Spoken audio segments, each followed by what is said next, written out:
SI constable పోస్టులు 20,000కు పెంచాలని demand చేస్తూ ధర్నా చౌక్ నుంచి ఇందిరా పార్క్ చౌరస్తాకు నిరుద్యోగులు ర్యాలీ చేపట్టారు. పోలీసులు అడ్డుకోవడంతో రోడ్డుపై బైఠాయించి ఆందోళన చేశారు.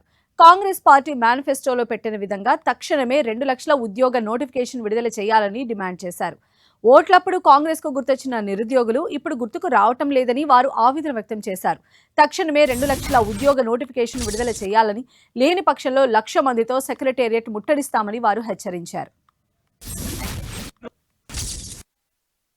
ఈ రోజు ప్రధానంగా 7,400 ఇచ్చి యావత్ తెలంగాణ పోలీసు నిరుద్యోగులను అడ్డుపెట్టిండ్రు.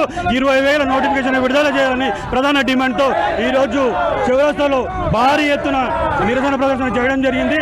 ఇది ప్రభుత్వానికి కనువిప్పు కలగాలి. ఇమ్మీడియట్గా దాదాపు 20,000 పోలీసు ఉద్యోగాలు ఇమ్మీడియట్గా భర్తీ చేయాలని డిమాండ్ చేస్తా ఉన్నాం. ఎందుకోసం అంటే సాక్షాత్ ముఖ్యమంత్రి కాదా 15,000 తగ్గకుండా ఇస్తామన్నాడు. కాబట్టి ఇమ్మీడియట్గా భర్తీ చేయాలని చెప్పేసి మేము డిమాండ్ చేస్తాం.